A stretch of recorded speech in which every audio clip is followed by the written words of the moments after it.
Good evening, all, and welcome to the Tactical Devils. I'm your host, Jarvis Cocker, and with me tonight, I have, as always, my co-host, Stu Wally. We are going to do the match reaction, Crystal Palace against Manchester United, and Man United won the game 2-1. Brilliant game, brilliant goal from Zirkzee, brilliant goal from Mason Mount, but I think we struggled, and I think we were a little bit lucky. We will talk about all the details. There are some other updates.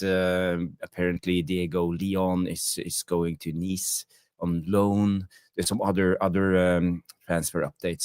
So guys, stay tuned. Stu and I will be back with the match reaction after the intro. So see you in a second.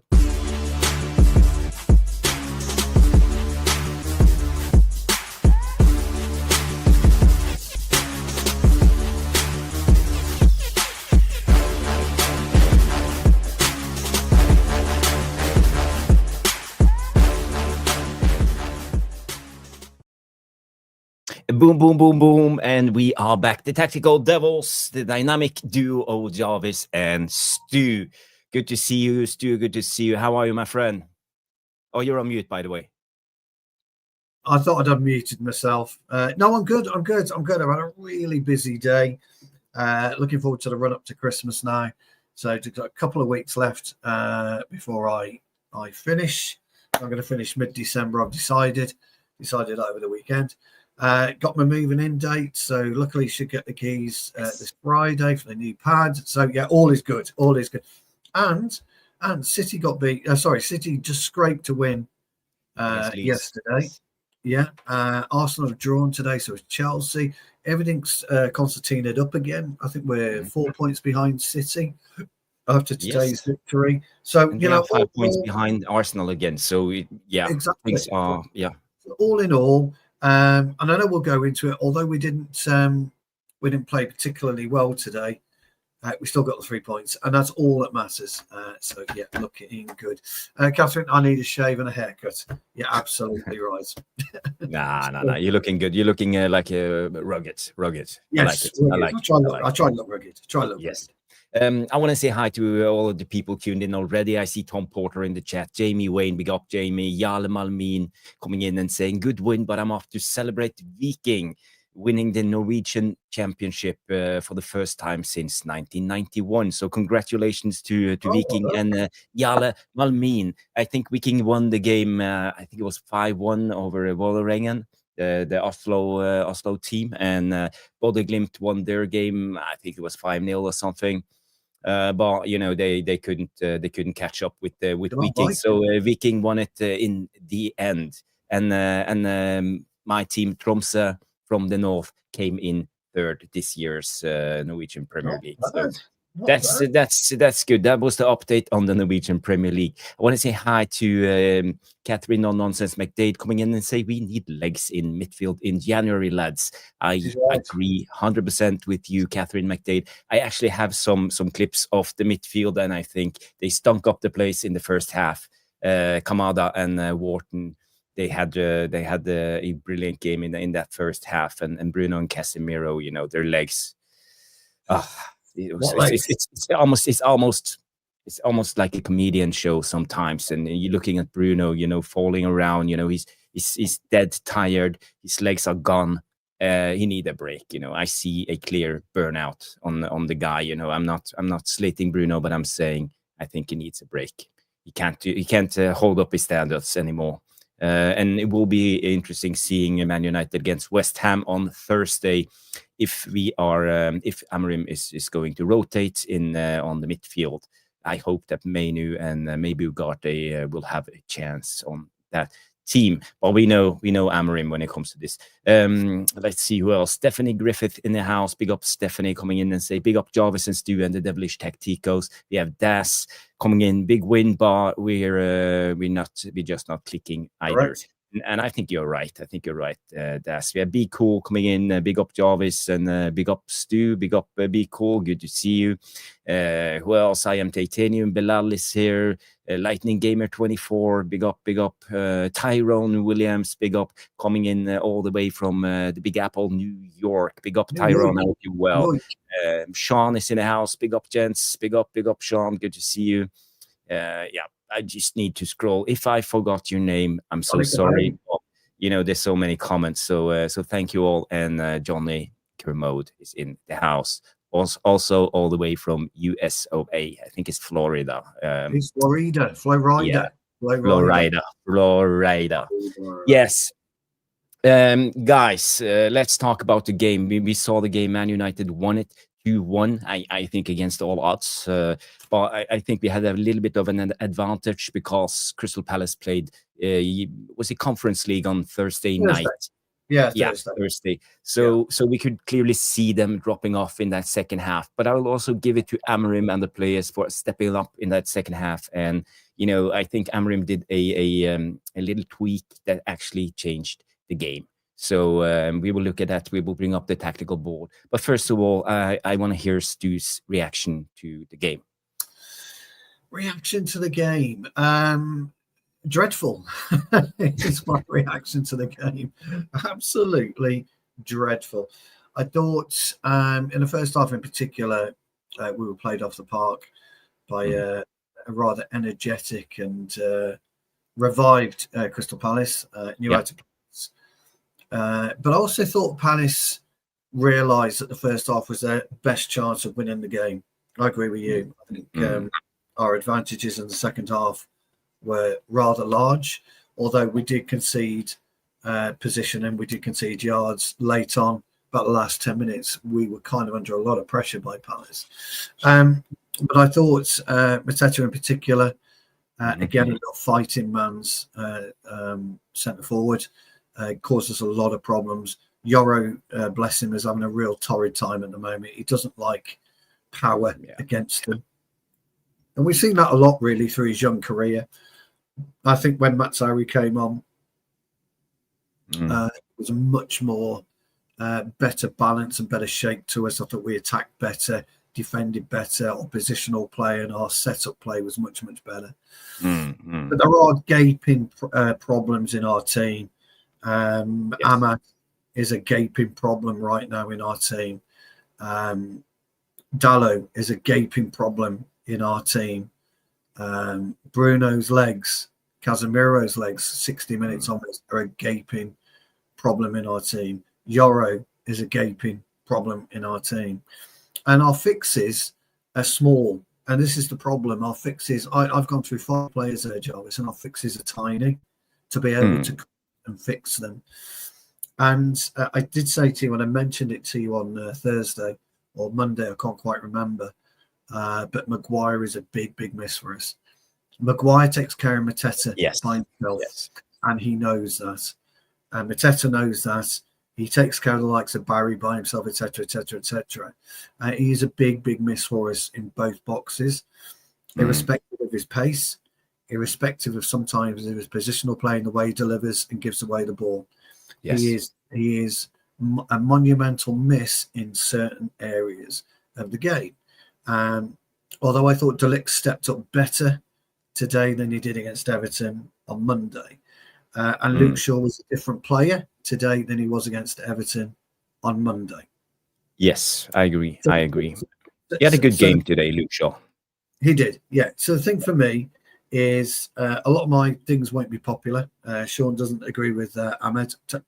Totally agree with that. But the interesting thing for me, he doesn't do the basics right, and he doesn't do the unexpected. He does what I call the expected. I'd love to play against him because I'd just show him on the side all the time. That's all I would do, because he doesn't attack you. He doesn't attack you on the outside. He doesn't make you as a defender think. So it's very, very easy. And when he's coming across goal, what tends to happen is people are in his way. So it's either one of our players or a defender, and he's quite easy to dislodge. He gave the ball away a lot, on a host of times today, to be honest. Yes. I've counted the times it gave the ball away, and he didn't look after the ball and use the ball to his best. So there are areas, Sean, I totally agree with you in terms of his chance creation, in terms of this and in terms of that. But you've got to look at the overall game of a player. And for me, he's not cutting it for Manchester United at the minute. And that's what, the way that I see it. But I'm not disagreeing with you. yeah, again, it's a great point, Sean. He holds on the ball way too long for me. There were times, Jarvis, today where he could have really pushed. I can't remember who played fullback for them, left back. No, remember brains gone, but he really could have Richards. No, Richards. No, what's his name? Richards was right, wasn't he?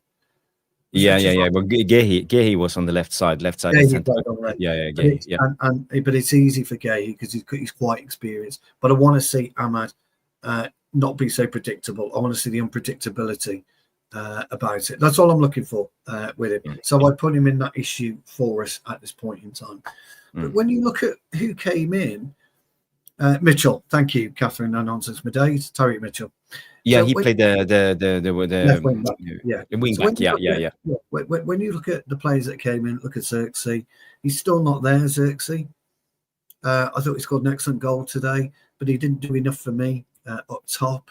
I think Bruno's struggling without a natural forward player there. Him and Zirkzee got in each other's way on 2 or 3 occasions today. The lack of Cunha's pace doesn't help us. So would we look at and say that Mount came in and had a good game today? Don't know. I don't really know if I could elevate Mount into a decent game. I thought he played okay, but he's nowhere near Mount. Yeah, well, and what Mason doing is actually his you don't notice. It's his press play. No, I agree. I agree. He's important for the team in the way he plays, and he's just one of those players that you don't notice. When his work shows. But I think it works really well. So for me, I think Mason Mount had a brilliant second half. I would say he had so much better, so much more energy in the midfield, and please. He had a much better second half, and then we go into what I call unnecessary changes. Luke Shaw today I thought was really, really good. I'm not going to say excellent, but a couple of really good stops. Certainly went Ligt in the first half slipped. Luke Shaw comes across, makes a brilliant challenge. I thought, again, when Bruno slipped, I thought we mopped it up quite well again. Having said that, I will say this. As good as I thought Luke Shaw was today, we didn't suffer when Ligt came on. And I think that's quite important to note. We didn't suffer. Yeah, we didn't suffer. Now, whether Ligt is ready to play, I don't know, but we didn't suffer, and I was quite pleased to see that. But Mazzari coming on for Yoro made a huge difference in the way that we played in the second half. Did he tweak it? There were a couple of little tweaks from Amorim, but ultimately he made his point clear in the post-match press conference. They played the same as us, so it was always going to be man-to-man, which I thought, okay, they're going to play the same as us. Why don't you mix it up then, was my first thought. But look, did we get away with it today? Actually, we didn't. No, we didn't actually get away with it. As much as we didn't play particularly well, and as much as there are huge red flags in our play, both goals I thought we scored were brilliant. I really did. I thought Zirkzee's finish was excellent, and I thought the free kick. Now, whether that free kick, I've seen loads of headlines, masterful free kick by Bruno and Mount. I thought he caught Mount off guard personally. It looked like it, yeah. But look, Bruno just gave it like a dink, and he was so casual by doing it. I think that's the one of the brilliant things you get with Bruno. He knows how to disguise his passes, but it's not trickery if you fool your own teammates. So in a way, I think he's I think you're right, 100%. But it was a good strike and it was a good finish. I think we used the sun in particular to our advantage at that particular phase of play, because there's no way he would have Henderson would have seen it. It was way too late. Plus, there was no elevation on it. There was very little elevation on it. It was low off the ground, wasn't it? Went into the So look, all in all, I think everybody's going to be quite mixed with it. I don't think any of us are hugely excited tonight and hugely pleased with the way that we play, but we are glad to get 3 points. So there are, a couple of people there that disagree with what I said, which is absolutely fine. I quite like it, but at the end of the day, I've only seen the game as the way that the way that I see it. Decent. I like that, Bruno. That sum up of the game. I think you are spot on in most of what you're saying, Stu. And I just want to say, 78 people are watching the show at the moment. So please do us a favor and Yes, that's all right. smash a like and subscribe if this is your first time. And I put out the link for the X. Because we're running the show at the same time on X, multiple platforms. So if you can do us a favor and share it on X, maybe we will get more viewers on that platform too. And the Bootinator, big up Booty, comes in and say we are on 25 likes. So do us a favor, smash the like for the Tactical Devils. I want to go through some stats. And first of all, we have struggled against teams who have less possession than us. That's just the way it is. When we have the majority of possession, we tend to lose games. And if you look at the stats, we had 56% possession, and Palace only had 44% of the possession. So in a way, we broke a barrier when it comes to this possession curse that's been hanging over our heads for this season. And also, if you look at the XG, the expected goals, we scored 2 goals, and our XG was 1.19 against Crystal Palace's 1.83. And that's counting the big Casemiro chance in the first couple of minutes of the game. I think that was counted for at least 0.5 or 0.7 or something. It's almost like as big as a penalty for me. I wanted to ask you about that. Now, there's an interesting part in that whole, not build up, but the actual Casemiro Henderson duel at that point. And I don't know whether you noticed, but Henderson physically pushed Casemiro when he was either about to strike it or it bounced off his knee. But as Henderson coming down, he went like that. Now, the goalkeeper's got to go for the ball, but he didn't go for the ball. He went like that. Yeah. Now, there's not a referee on the planet that would give a penalty for that. But it's actually a foul. Now, Henderson will claim... I think you can claim a foul. Yes, you can. Henderson will claim he was going for the ball. But he was nowhere near it. And he kind of... I'm not saying, by the way, everybody, I'm really not. I'm not saying that it affected Casemiro, because I don't think Casemiro had any control of the football. But no, he didn't. Effectively, he fouled him. I wouldn't, as Das comes in and say maybe reaching a little bit, but I didn't think for myself when I looked at it in real time that was a penalty. I think it's just one of those, it's a duel. They are fighting for the ball. Let me put it this way. It's not a non-contact sport, football. No, you are allowed to touch each other. If Casemiro does that against Henderson, it's a free kick. Yeah. Well, yeah. Obviously, a lot of the goalkeepers are protected, unless it's De Gea or Onana. They're not protected. Yeah, I mean, look, there's absolutely nowhere in a million years. It should be a penalty, and B, it would be a penalty. But C, it should never be overlooked. And it was completely overlooked. But I would have been surprised if VAR went in and actually looked at it and gave us a penalty. I absolutely loved it. But the opposite way around, it's a free kick. Yeah. It's weird. It's weird. But I have to say, when it comes to this, again, I think we struggle by creating chances in open play. It's mostly set pieces. The Casemiro chance was a long throw, and both of the goals was free kicks. So again, we don't create in open play, and it worries me a little bit.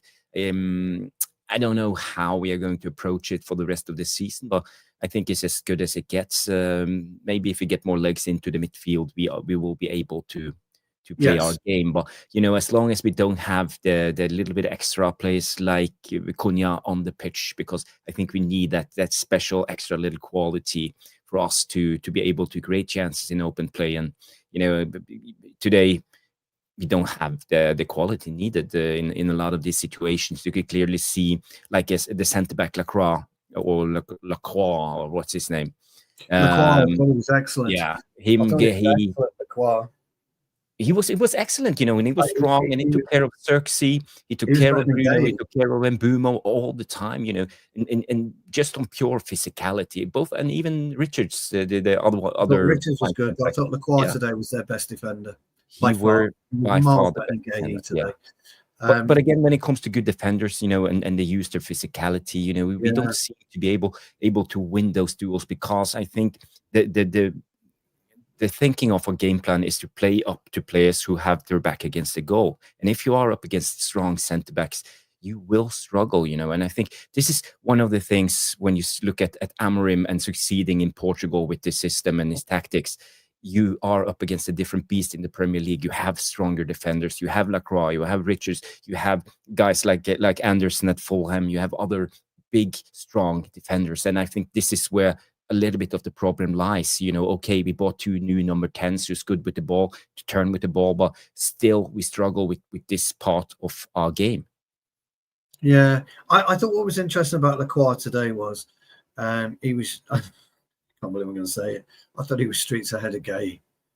Yeah, I thought he was brilliant today, Lacroix. I thought his defending was excellent, his positional play was excellent, his aggression was excellent, his use of the ball was excellent. And I thought Munoz was crying like a baby. I've never seen him cry all season. He was excellent, Munoz, but he wasn't getting anywhere, and he was getting so frustrated. He started crying. You see his face. He was almost crying. And what set the tone, really, and one of the reasons I wanted to go back, and I brought up the Casemiro Henderson issue, was the Henderson celebration after, like, fucking get in there, get in there. And I'm like, hold on, you just pushed Casemiro out the fucking way, and things like that as a footballer fucking infuriate me. Yeah. Absolutely. So next time a corner comes in, I'm elbowing Henderson. I don't give a fuck. You're not gonna fucking cheer that, are you? No, but the interesting thing was, though, that set the tone for Palace in the first half. And that's kind of what football's about, isn't it? It's, Henderson thinks he's made this brilliant save. Now all of a sudden, it gives Palace that thing, that real kind of like dynamism, and they used it to their advantage. In the first half. So I thought that was quite interesting. Things like that always, he probably does. No, things like that kind of made me interested to see where we were going to be from there. And it took us a full half to understand. I think we were out fought in that first half, especially Mateta. Yeah. I think we need to mention Mateta, and I was wrong about Mateta. We talked about him this summer, and I say I didn't rate Mateta, but after today's performance, I see his qualities. He's super strong. He's massive. He's huge, isn't he? And I think he's huge. Yeah, but how he created all the problems for the Ligt all the time, and this is where one of the problem lied. Let me bring up the tactical board, and I will tell you how I saw that first half. And one of the biggest problem is Mateta was so strong, and the Ligt struggled all the time. So we solved it by Luke Shaw almost coming in as the second centre back, and it meant that Dalot had to go a little bit down. And it gave Munoz a lot of space, so he had the outcome all the time.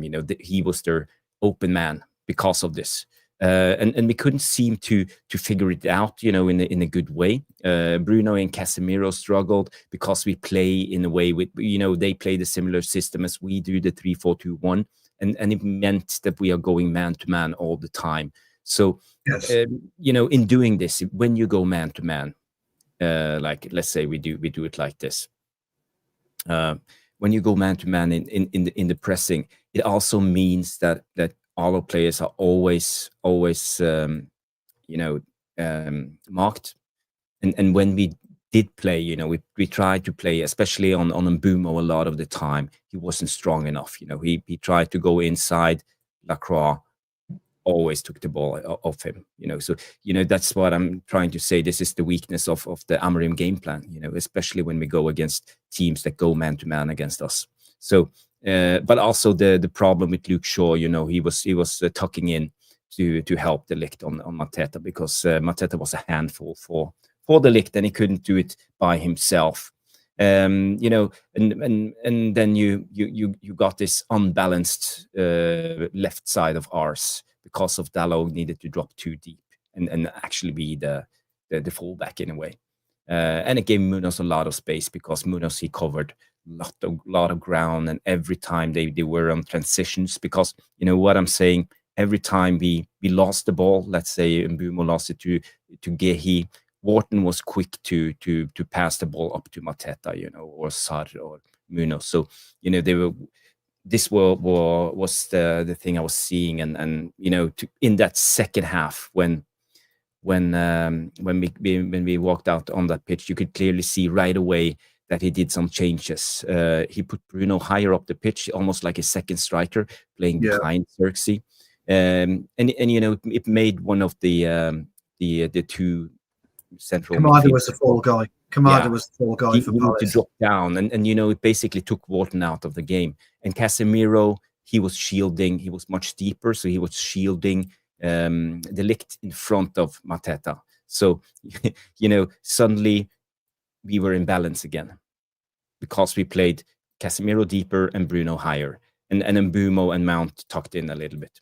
So you know, in a way, I think we almost played in a 4-1-4-2 or something like that.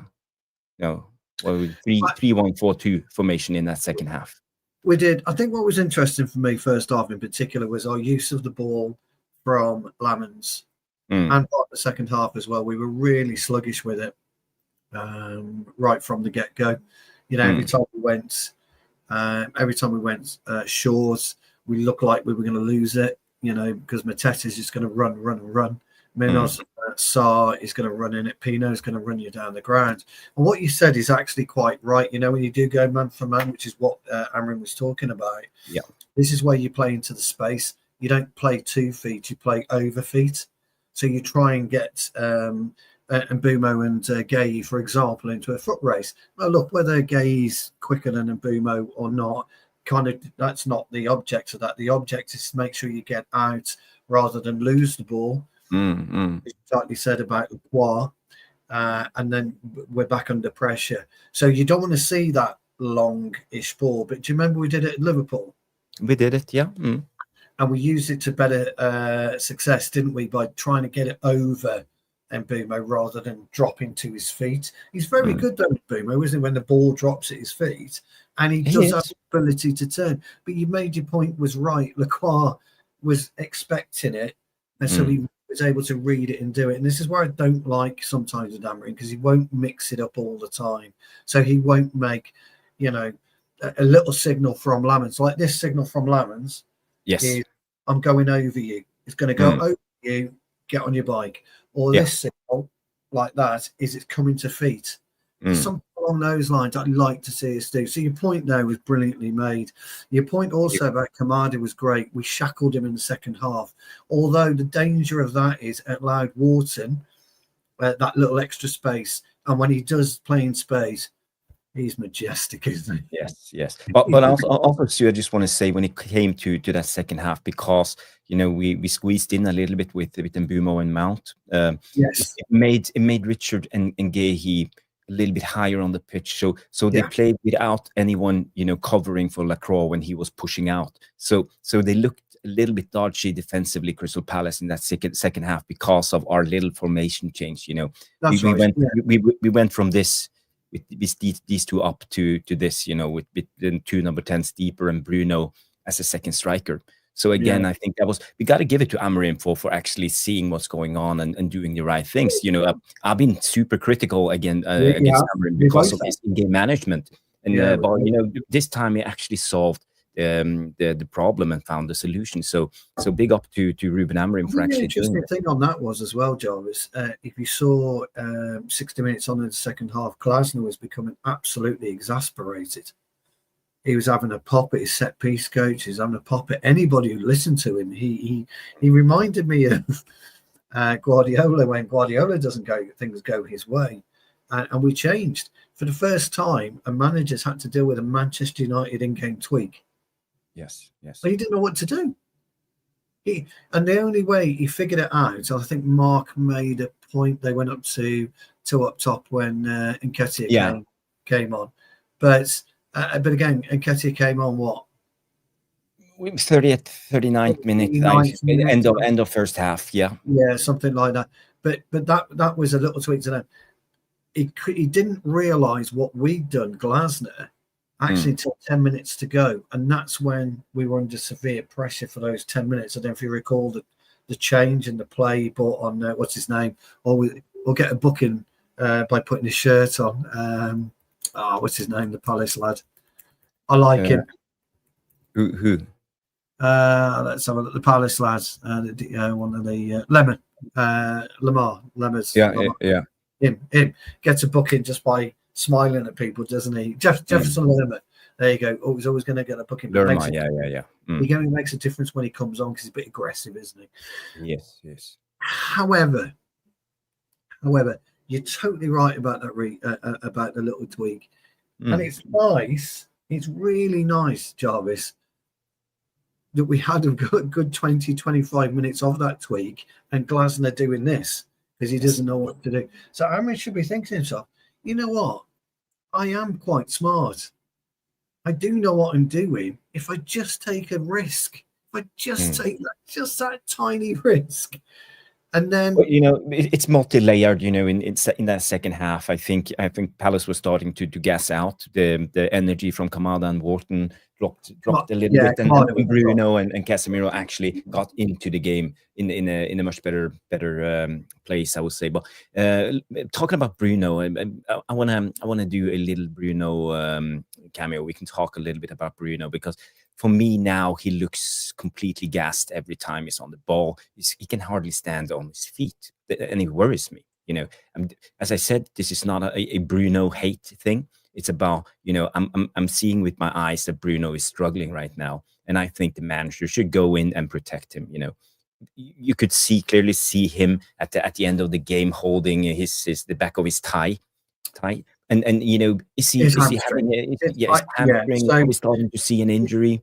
Well, and we've been talking about that this now for a couple of weeks at least. And why aren't they protecting the players? If Bruno goes out injured, let's say for 3 months, what are we going to do then? Well, no, you're right. Do you remember the air shot he had with about 10 minutes to go? Mm-hmm. He had that air shot, didn't he? Or did he slip? Was it an air shot or did he slip? Well, I have it here. We can have a look. I knew you would be old, mate. I knew you would be old. It almost looks comical. Yes, it does. You see him here. Boom. It's like an air shot. That's where I think he did it. Because he was actually trying to clear the ball, so he was putting a bit of power. Mm-hmm. And if you kick, with that power and you're not latching onto anything, then you're going to have a problem. After that, he was holding the back of his hamstring for a long time. Maybe he was faking an injury just to save face, but I don't know. You know what? He might have done. Hey, he might have done. But it was interesting. But we recovered nicely there. Look at our defensive line. It's good. We did. But you see here, you see in the middle of the pitch, number 8, I think that's Casemiro and the Ligt here. So Casemiro was much deeper. He was shielding that back three in a much better way in that second half. So that's why I think I put Casemiro as one of the contenders for man of the match also, because I created a poll, man of the match, Zirkzee, Mount, Luke Shaw, or Casemiro. So by the way, Luke Shaw is on second place, 31%, and it's no surprise that Zirkzee is leading with 46% in the man of the match contenders. So get your votes in, guys. I gave Luke Shaw my man of the match, by the way. Yeah, I think Luke Shaw played really well. Credit's due. But we marshalled it quite nicely. I thought we were quite good along the line. Ahmed's in his position he should have been. And just quite right saying, Mateta makes such a difference, Jarvis. Such a difference today when he came on. I thought he was excellent. He's a bit weak with Mateta, but Mateta's going to bully anybody. Love the commentary. I don't know what it was like in Norway, but English commentary ripping the piss out of Mateta's short line. He's got his shorts all the way up to his fucking belly. He looks like fucking it was fucking brilliant. It's gassing. It's called gassing. But then again, I thought to myself, if I fucking look like that, fucking massive, absolutely massive. kit was like fit him like a glove, didn't it? I just thought, wow, I'd do that if I could. I ain't got the physique for that. So yeah, it's Yeah. it's Bruno don't have it's a lot of hamstrings class. according to Des, but Yeah. Yeah. Well, there's a big debate in the chat is going on about the penalty when Mateta kicked it twice.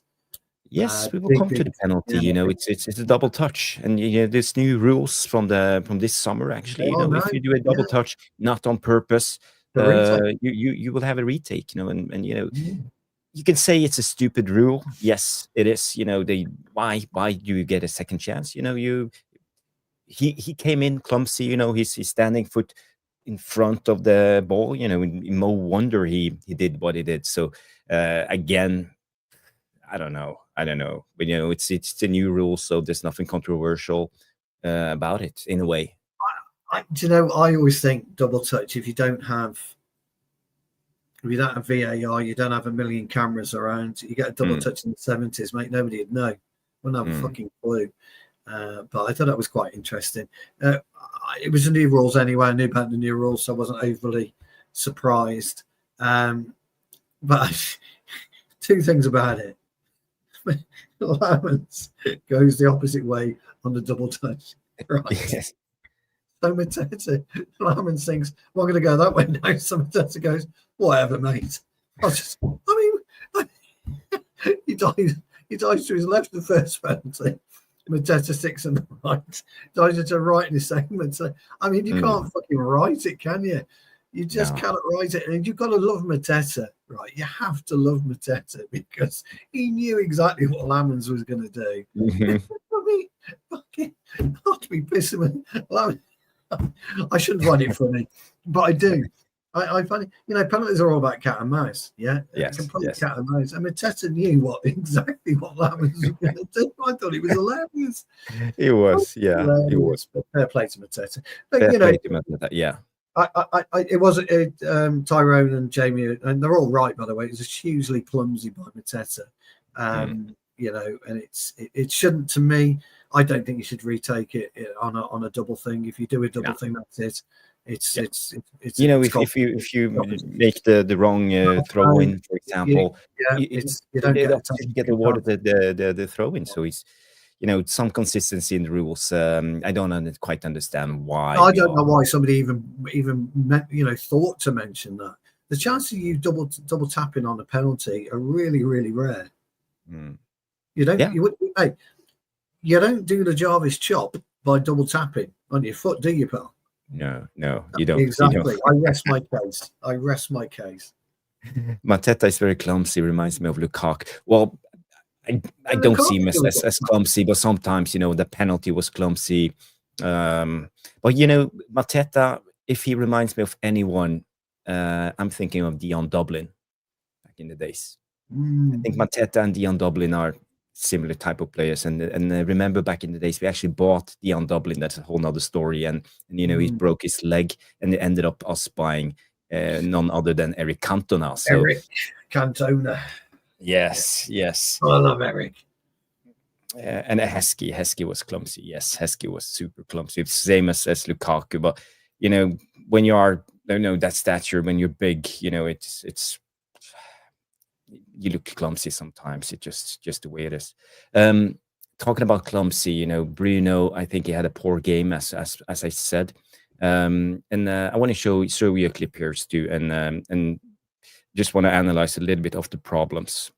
If you go back to the start, you see we are on the transition. We try to play the ball forward, but we are always trying to find people who have a man in their back, So it ended up with us, losing the ball, and in this instance, I think it's Gehi plays directly to Kamada. I think and Wharton receives the ball. Wharton is number 20 here in the picture.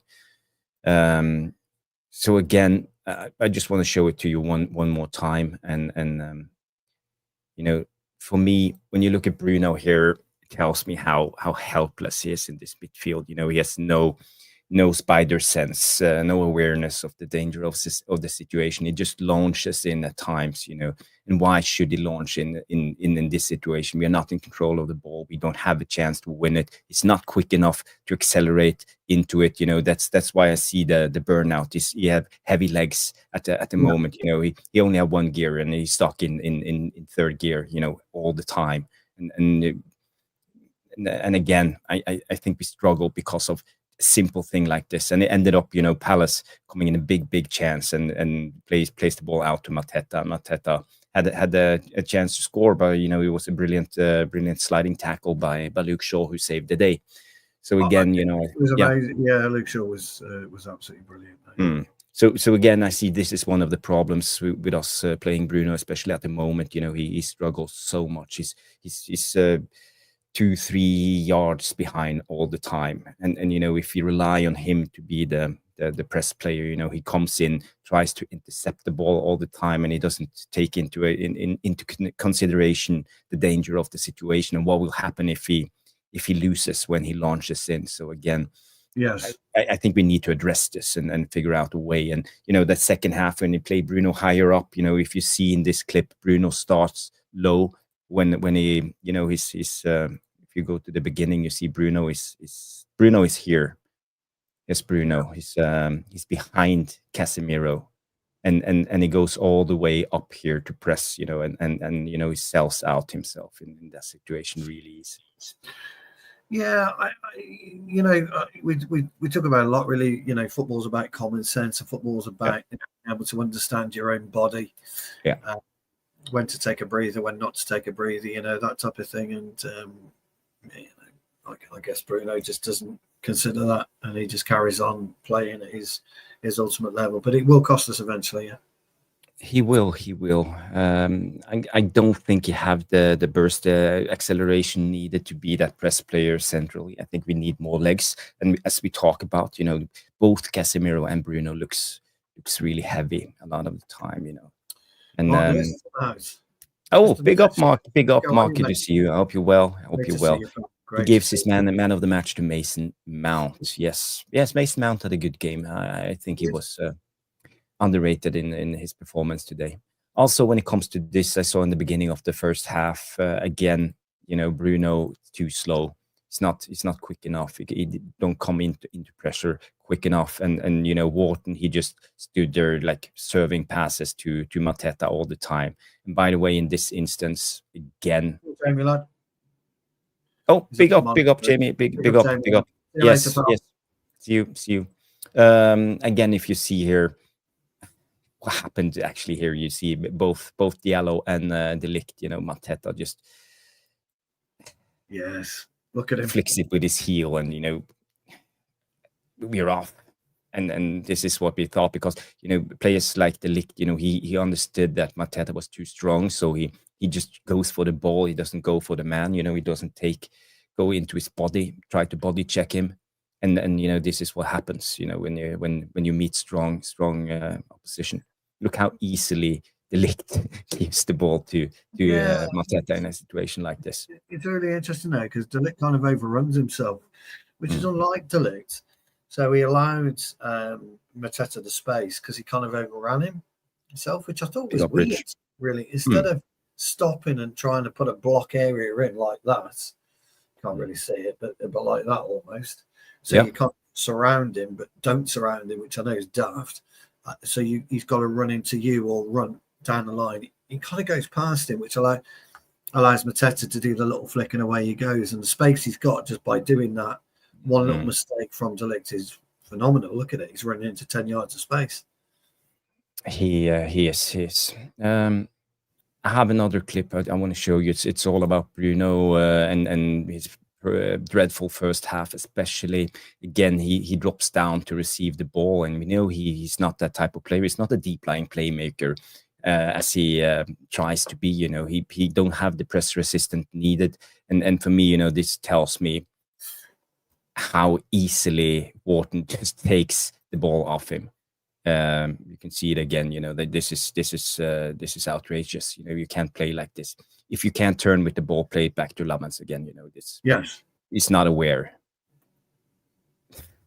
it's one little push and it's out of the way. It looks like men against kids sometimes.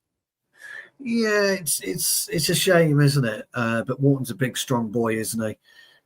Very athletic. Little push there. I'll have the ball. I thought Wharton made the wrong choice here, by the way.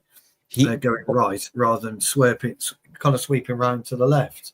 You look at the position; he's much better. Sweep it into the left. You got more there. It doesn't really matter whether Wharton made a mistake or not. That's not what your point is. Your point is Bruno, but I thought Wharton could have done better with that personally. Yeah. Mark comes in and says it's not Bruno's position. That is true. It's not his position. But Amorim, yes, big up. Have a good night, Catherine. Thank you for tuning in. But again, I think Bruno struggles, and the second part of this clip, Bruno falls on his ass a couple of times, and Dalot comes running over him, just pushing him down another time. I think it almost made me feel sorry for Bruno. He looks helpless on that pitch. Look at him. Yeah. Again, it's like he can't even stand on his legs anymore. They are so heavy. He's overplayed, and I think we are clearly seeing a burnout on a player. Well, the big problem is you're talking the first half here. Yeah, this is the first half. Yeah. So. Yeah. So again, I don't know if you paid attention to this during the first half or not. I was more dismayed at our overall play, and that our inability to hold possession and our ability to be a bit dynamic with it, really. But as I said to you, I think Palace always felt that their best chance of winning it was to get a 2-0 lead at half-time. And then they're labelled them to at least coast as much as possible through the second half. That didn't happen. And it gave us the impetus. And I'm look, Amorim hasn't come out and said this, but I think Amorim felt the same as well, that the second half was going to be our time. He's skirted around the issue, skirted around the, mentioning that. And I think it kind of pointed out correctly for us. Once we got hold of it, we started off really slow again, didn't we? But then all of a sudden, bang, we clicked into gear. We're like a steam train until the last 10 minutes of the game. Yeah. The second half was a brilliant second half. Well, I think it's a multi-layered issue. I think Palace was tired in the second half, and I think we did some tweaks, and suddenly the game changed. I think that was vital for the end result, and we were able to win it. Palace had the possession. They tried to break us down, but they didn't have the quality needed in that second half. They were standing still. They were just playing around us from one side to the other side with no movement. So again, I think we were a little bit lucky, but I think we are at the point now when the club needs to understand that Bruno can't do this role. I think we will suffer against better oppositions, and when Kamada, is he Japanese? Kamada, Japanese guy. Yeah. Comes in and dominates Bruno in that first half. I think it's worrying. I'm not taking anything away from Kamada, but it's Bruno Fernandes. He's one of the currently best players in the Premier League. We should be doing two things in the summer, Jarvis. One is saying thank you, Crystal Palace. You're absolutely brilliant, but Munoz, he really wants to come and play for a much better club. Manchester United. We would be absolutely off our tree if we didn't make any attempt to get that player. I agree with you. I think whatever we did to him in the second half, and he started moaning and crying and all that kind of stuff, is in a top team, Jarvis, a top team I'm talking, is frightening. Yeah. Now, when you start looking at what's available for us, which we could go and knock on the door in January and get some cheap deals done in positions like we could go and get the ex-City fullback who went to Barcelona, Portuguese right back. I'm sure he's on a free transfer. Okay. Can't. Cancelo. Yeah, Cancelo. Yeah. I thought that was what you're going to say. Can. Yeah, Cancelo. Someone like him, brilliant short-term solution for us. But getting someone in like Munoz, fucking amazing if we could get him in the summer. But Cancelo, short term, will be absolutely. He is too old, by the way. Yeah, I agree with that. But short term might help us out for 18 months. somebody like It that. could be a stopgap for us The- because we have players like, as I mentioned in the start of yeah, the show, we have a player like Diego Leon, for example. He's going on out he's on not on loan notice. apparently now. This came out tonight. The Solly talks again coming in and say breaking center Devils understand that Diego Leon is set to go on loan to OGC Nice in January. And the 18-year-old is expected to be involved with the French club's first team. So I think that's good news. We know that Ineos are the owners of Nice, and I think we should do this more often and send our players into, because I think the French league is actually a physical league, and I think they will learn a lot. Going to the French league on loan, so much better than playing with the under 18s or under 21s. That's the gap is too big. Coming into Premier League football. To be honest, Jarvis, he goes to Olympic Nice. We go to Saudi. For whatever reason, if there's any problems, he can be on back in Manchester in 2.5 hours. It's a nothing. It's brilliant. It's a great play for him. But when we're looking at what we need short term, because we can't do anything long term now, Jarvis, and what we need short term is the likes of Ruben Neves to come in, the likes of somebody of Cancelo's nature and fitment is what I'm talking about. Well, not necessarily him. I'm just talking about his fitment, which will help get us across the line. Because whether we like it or not, everybody, we are in a genuine 7th position.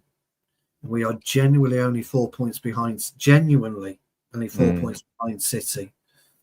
Okay, this is all genuine stuff now, and we are there or thereabouts of achieving what we want to achieve as fans this year. So we are going to need help in January, and I think we all know that. And we're not going to get Anderson. It's not going to happen in January. And the problem is, we're likely to have Anderson. I look, if City don't go in for Anderson as a Rodri replacement in the summer, I'll be amazed. I'll be absolutely amazed. So we are going to have problems trying to acquire Anderson. I think the biggest problem with Anderson will be the price tag. I think Nottingham Forest have been standing still. The rumors has always been 120 millions, and I don't think we have that kind of money, for the moves we want to make this summer. And I think we would rather go for the cheaper solution. If we can get a bargain on Baleba, let's say 55, 60 million. I think it's looking more and more likely that, isn't it? I think the Baleba thing is our main target when it comes to midfield, and someone else will come in, but who knows where we are going with that second midfield signing. Maybe we will get someone in January, Gomez or the Gallagher. So who knows? Or maybe even Neves. Again, yes. I know Neves is a little bit over our age group. Ruben Neves, yeah. You go and you buy him. Paquetã's not playing Thursday. He got sending off, didn't he? So he's got a single match ban. He's not going to get that overturned because it's 50 cent. So he's not playing. So we're not going to get an idea of where Paquetá would fit in with us. No. But I like Paquetá. I think he's good. I know, me too. We beat West Ham on Thursday night, Jarvis. We've taken that extra step again. Yes, if you look at the table now, Stu, you see how we sit on 21 points. We are looking good. 4 points. Now, Chelsea dropped points. Chelsea looked good, by the way, 10 men against Arsenal, I'll be honest with you. And Liverpool fans who were sitting on... Are they sitting on 8? No, they're a bit higher now, aren't they, Liverpool? Liverpool are on the same points as us. Is that an old table? No, it's well... no, it's old. No, it's not updated. Yes. It's where we were right after the game, and this is just a screenshot of the... So I think we're 7th now, and I think Liverpool are 8th.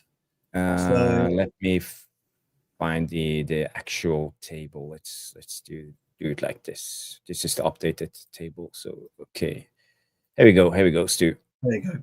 So Liverpool, we're ahead of Liverpool on goal difference. So Liverpool fans now will be sitting a lot prettier tonight and a lot happier. And everyone, it's really unbelievable how tight this league is, and drop points are going to be absolutely crucial now to where it all shakes out. Sunderland, Brighton, Villa in our grasp. We could go level with Villa if it's all in our hands. So the importance of that win that we did today was absolutely phenomenal. Tottenham haven't moved since they beat us, have they? Especially towards the end of the And my thoughts on when I look at this table, I think it's one of the big issues is the points we dropped against Fulham, the points we dropped against Brentford, the points we dropped against and Everton, and how So where would we be? Where we would could we have be? been, but Yeah. again, we know the levels. We are consistently inconsistent when it comes to this, and we can't be trusted. Palace were unbeaten at Selhurst Park, weren't they, for how many games? Yeah, it's been a while. It's been a Not while, this season, and at least. yeah, and I think they won 6. What have they won this year? Palace. They won 5 this year, haven't they? 5 wins, 5 draws, and 5 draws, yeah, and 3 losses so far. So and we, that's good. We beat Sunderland, who've only had 3 losses. We beaten Palace. We've beaten some good teams. We thought Palace would be difficult. I said to you, we'd either lose 2-0 or we'll win 1-0. I thought, didn't I? So that's what I said. And we were all proven wrong because we dug in. It's the first time actually in the second half you could say we've dug in as a team and tried to go in and win the game of football. And so it's absolutely brilliant. So it is going to be really, really interesting. But we are, as Dave says, we're where we are, and we're genuinely where we are for a reason. 40 likes, 44 people watching at a moment on YouTube. So please do us a favor, smash the like. 128 people are watching through both platforms on X and YouTube. So guys, smash the like if you haven't. There were some questions coming from I am Titanium Bilal asking me if I had some pictures of the Mbumo Salomon like tackle. No, sorry, I don't have it. Maybe I'll see if I can find it on my retake of the game so we can show it. Like tackle. What's he referring to? Salmon like tackle. I can't think of is this Mbumo committing a foul or? Yeah. I don't know. I don't know. But if you know, let us know more details about that, Bilal. Also, any news on Cunha? I saw someone asking. Playing Thursday. He's playing Thursday. Yes. I think he was taken out because of a precaution, concussion. And the head injury, concussion. There are protocols, and I think you need at least 7 days rest, or maybe more. So yes, it was concussion and protocol, and he's back. Probably will start Thursday against West Ham, and then I think is it Wolves at the weekend, Jarvis? Yes, we are having Wolves, but West Ham first Thursday. I think that will be the United Strand come Sunday night or whenever we play, Monday night whenever we play. That's Monday. It'll be Monday, won't it? He'll be like, could be on 3 wins. He'll be going, please.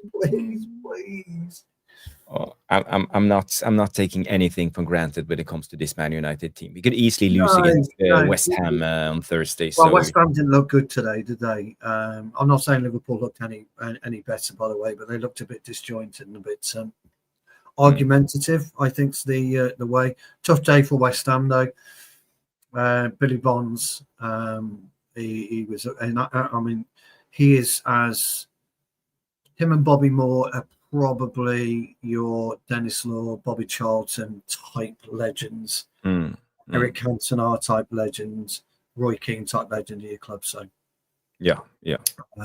Really, really, really, what a shame. And he's a lovely guy as well. He stayed out in the limelight. Beautiful. I met him a couple of times. He's a West Ham ambassador. Okay.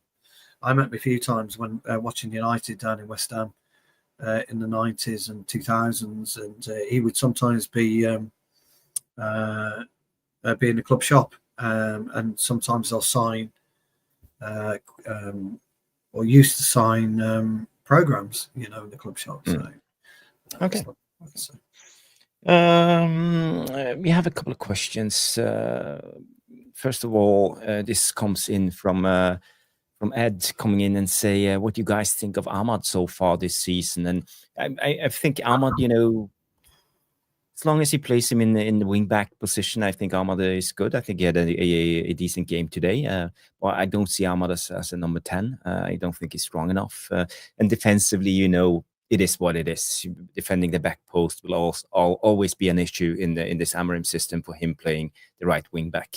But he will learn. He gets better defensively, positional play, and he's quite a tackler on the ball. He's actually quite good intercepting the ball and winning the ball. So I'm not that worried. Him up against the winger, man against man, defending by himself. But it's mostly defending the back post that worries me a little bit. But going forward, I think he's done brilliantly, and I see the relationship with Mbeumo. They are starting to learn each other and understand how to play together. But again, I think he needs to evolve his game further. What's your take on Ahmad? It frustrates the fuck out of me. Yeah, he just does. The underlying talent is there for all to see. It really is. And his effect he can have on a game is there for all to see. He provides assists, he provides danger. He just lacks intelligence for me, Jarvis. That's all. He's got to sharpen up the intelligent side of his brain, because I watch him get the ball, and I'm crying. I'm just, please, will you go fucking past your man on the right? Stop cutting inside. As I said to you before, if I'm a defender and I'm watching him, well, he's going to cut inside, so I'm going to let him. I'm not going to drag a play. Look, Ahmad's coming inside. Just come and stand here in front of him. Just block him. I just wish he'd mix his game up. I mean, he tried it once, right, with a right foot in the second half, and it hit the side. And I'm going, at last, well done. It was a shite effort, but at least he tried something. Then he reverted back to normal. I thought today lost the ball a little bit too much. I thought he was knocked off the ball a little bit too much, but you cannot go against his undoubted talent. He really has talent, and I want him to evolve maturity. And once he gets the maturity and talent together, you really have got a special player there. He just needs to add maturity to his game, in my opinion. I also thought at one time we're a goal down, we're taking a throw, and I'm watching him, and he's doing this. And he's doing this. And I go, that's 30 seconds. And then he throws where he could have done it 30 seconds ago. And I'm going, and I'm, okay, all right. Maybe he was just catching his breath. They take small breaks. We don't hear what's been said on the pitch. Someone probably shouted to him, hold the ball, slow down. Maybe he's doing it. But the problem is, you're 1-0 down. You've got to be a bit quicker. You've got to be, right, just get it gone. Get it going. Jarvis takes it on his chest, drops it down, does the chop, and he's away. Yes. Before you know it, we're on the edge of the 18-yard box. Or, and I'm being genuine here, or we get it. Oh, shit. Shit. He doesn't know what to do. Bang, to Mazzari. Yeah. And that's just me. But I'll do that with anybody, though, to be honest. I'm not just going to have a stab at him, but I just want him to improve and add maturity to his game. That's all I'm saying. I agree. And I saw a commentator coming in and say he's 24, but he plays like he's 19, 20, So I agree with that comment. I think he was spot on, Tyrone. I think that was a good comment. We are 4 away from 50 likes. Thank you, Stephanie. Wow. Keep pushing those likes. Moderators, I'm grateful for every like you will give the channel. That's another question. While you're talking, let me see if I can find a question. There was one question about Sesko. When will he be back? 2 weeks. 2 weeks, yeah, 2 or 3 weeks. We are 2 weeks in, but I don't think we will see him even in 2 weeks. It was a knee injury, so the first estimate was 4 weeks. But in my experience, knee injuries are most likely 6 weeks, maybe a month and a half. So I'm not sure that we will see him before January, to be honest. I think he might be back Boxing Night, Jarvis. Yeah, well, I don't want to rush him back. He's with his physique. He's tall, and knee injuries. You get a lot of Johnny K. We can't really answer this, John. But and I know it's a tongue-in-cheek question, but it was the most ridiculous second yellow card you're going to get. You got 3 West Ham players trying to stop him, which means they understood the seriousness of what was about to happen, and yet he still continued to argue with the ref. Not good. He's Argentinian, isn't he? The Argentinian players are known to be a little bit hot-headed when it comes to the game, but yeah, we all know. Remember Marcos Rojo, you know, Martinez. You know, they have the fire, the Argentinian South American fire. So, you know, it's just sometimes players do things like that. It's stupid, yes, but I don't know what to say. Yeah. We have a super chat coming in from Bilal.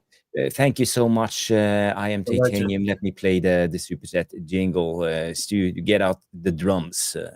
Yes, let me put the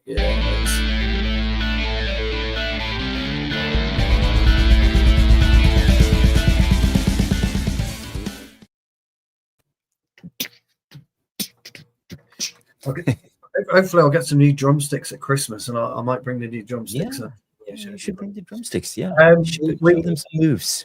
Yeah, so me and Jarvis were confused. This super chat's about me and Jarvis being confused, which is, you know, not unusual to confuse me and the old mate. Common thing on this channel. Yes, 2 old guys being confused. That's why you come and watch this channel, guys, because we're morons. In the nicest possible way, though, aren't we, pal? So we asked about. So Jarvis was asked about what do you think of Mbumo? Yellow card. He went in like a salmon or something along those lines. No, anyway. I remember the situation now. He was laying on his back, you know, and like kicking upwards. Yeah. So yes, that was one. Yeah. That was quite I remember funny. That. Yeah. So he was on the floor. The ball was in the air, and he kind of pulled a gymnastic move to try and kick it away. I remember that. Yes. Big up. Thank you, Bilal, for supporting the channel with another super chat. You are a legend of the Tactical Devils, contributing so much. Yeah, Tyrone says that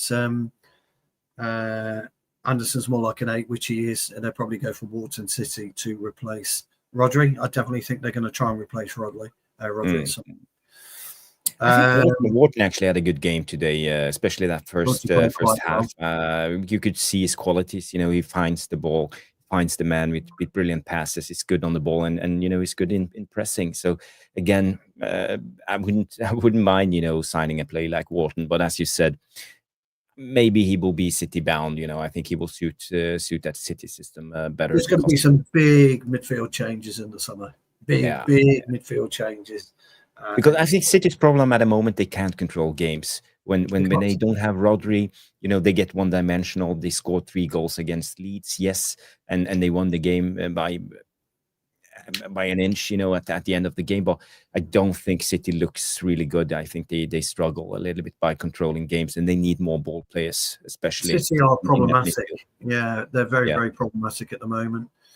It's quite interesting to see that Liverpool, throughout their problems recently, but they did win 5 on the spin, didn't they, beginning of the season, or 4 on the spin at the beginning of the season, something like that. So that's probably helped them where they are.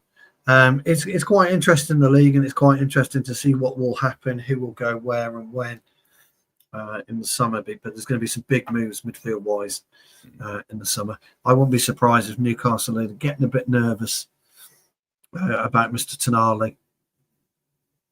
For one, I think because I think he's a phenomenal. Tonali is a phenomenal, brilliant player. Yes, I love Tonali. You know, him and Bruno G. I would take both of them if possible. You know? That again, you're looking at dreams, aren't you? You know, there are also that will probably cost us like 200 million at least, maybe more. You know, you saw the Isaac price.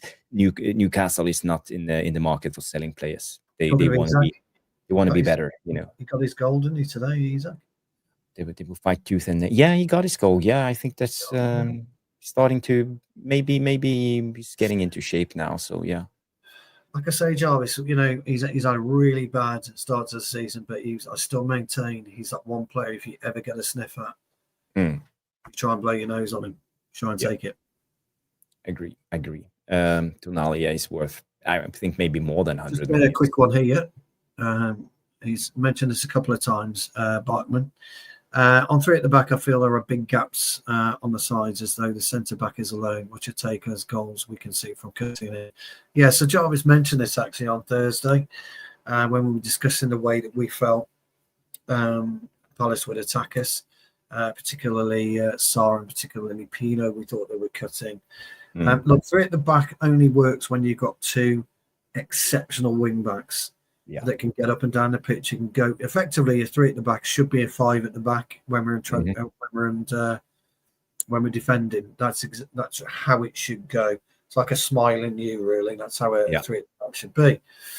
But we don't have the personnel at wing back that can remain rigid positionally when they need to and be effective going forward. And there's but there is a solution, Stu. The solution was dropping Casemiro into the back three. That's the extra man all the time, so they actually could move out and defending the wide area. So again, what you might see in the coming weeks, depending on how he decides to use Ligt, you may see Martinez come in, and as Jarvis said, you might see Shaw move out and become a traditional-ish left back, but plays a lot higher when we're attacking. But that doesn't give us. Actually, you may then consider Mazzari to be the rightful heir then to the right wing back position, Jarvis, because I thought he changed the game for us when he came on. So, but it doesn't look good for a player like Dorgu. I don't know if you read his comments after the game. I think it's quite demolishing of Ruben Amorim to point out or to expose a player like Dorgu. This came out. Ruben Amorim on Patrick Dorgu. I don't know what's going to happen in January. What I feel when I see them training, they are doing so much better than in games. Patrick, when I see him playing for the national teams, he scored a great goal against Scotland. The decision he made under pressure was completely different to the decision he makes in our team. He needs to be calmer playing the game. You can feel the anxiety every time Patrick touches the ball. You can feel the anxiety. So I don't know how to. I quite like it. It didn't bother me when I heard it, when I read it. But I think it's right. We mentioned stuff like this. And I think these guys now have got to take it. I think they've got to take it on the chin. I think they've got to be able to accept it and accept that the gaffer is coming out and he's not there to score points. He's there to help you. And by putting this out there and just talking about it, because all he's doing is talking about it. He's had this conversation with Dorgu himself, so Dorgu knows what he thinks, and he knows it's out there. Yeah. And I think at the end of the day, it depends what type of personality you are. If you're going to get upset by it and you're going to shrivel and shrink, then you don't need to be a professional footballer anyway, because the microscope is on you all the time. But if you think, okay, so the gaffer's telling me that I'm panicking every time the ball comes to me, I'm just panicking with the ball. I need to learn to work on this. I need to understand not to panic. I need to calm down, take a deep breath when the ball comes into me, move it quicker. Maybe I won't take 2 touches and try and go 10 yards. I'll get it and I'll hold it and then I'll move it, because that's what I'm doing in training. Maybe these players, they can't cope with 76,000. I listened to Mason Mount and Zirkzee. Zirkzee was just looking around. He doesn't like being interviewed. You could see he was shy, so he's looking around. He's nervous, in front of the camera. Mason Mount's talking about his relief, and almost didn't say it, but almost came across as the pressure of playing for Manchester United is far different than playing for any other club. Yeah. And I didn't realise you've got Ruben Amorim coming out before the game. I didn't understand what it would be like to coach Manchester United. I didn't know it'd be this hard. These are statements that should give us more pride, really, that we've got players and managers that are actually willing to, hey, I'm going to hold my fucking hand up here. I can't do it. I couldn't do it. I haven't been able to do it. I've been nervous. but I'm slowly but surely I'm getting a handle on it. He said he trained differently this week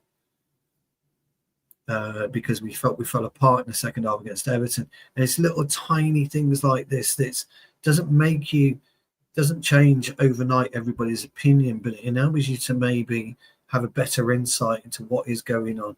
So a lot of people won't like it. There's a lot of players that would hate that.